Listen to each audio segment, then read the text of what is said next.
رضا باقی کے اوپر ایک سٹیٹمنٹ کچھ دن پہلے ڈاکٹر اشفاق نے دی، اور انہوں نے بھی، میں نے کہا کہ آپ نے بہت سخت بیان دے دیا.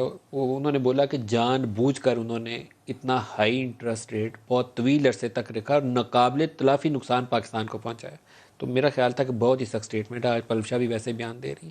آپ کے خیال میں دیکھیے، یہ جان بوجھ، اگر ہم پہلی بات ہے کہ ہم گورنر اسٹیٹ بینک ان کی نہ تو حب الوطنی کو چیلنج کرتے ہیں، کرنا نہ بھی نہیں نہ چاہیے؟ ان کی سمجھ بوجھ کو چیلنج کرتے ہیں، لیکن اس بات کو ضرور چیلنج کرتے ہیں کہ یہ 13.25 انٹرسٹ ریٹ کے اوپر جس طرح $3.5 ارب کا ہاٹ منی آیا، وہ پاکستان کی اکانومی کو ہیروئن کا نشہ ہے کہ آپ نے اسٹیرائڈ دے کے اسے کھڑا کر دیا. اب اڑا ہے نا جی، اب یہ دیکھیں نا، یہ میں یہی نشہ بات اتر بھی گیا ہے. یہی میں کہنے لگا ہوں کہ جب 6 مارچ سے یہ معاملہ شروع ہوا کہ وڈرالز شروع ہوئے کورونا کی وجہ سے، دنیا میں دوسری کساد بازاری آئی ہے، جب وڈرالز شروع ہوئے تو وہ پاک روپیہ جس کی سٹیبلٹی کے اوپر یہ شادیانے بجا رہے تھے، ان کی سمجھ بوجھ کے نعرے لگا رہے تھے، وہ $4 گر گیا پچھلے 4 دنوں میں. 160 کے قریب آ ہاں گیا. ٹھیک ہے جی. تو اب کوشچن، تو اس کا مطلب ہے اگر 160 کے قریب ہے تو کم از کم $6 تو گر گیا نا جی، 154 سے 160 چلا گیا.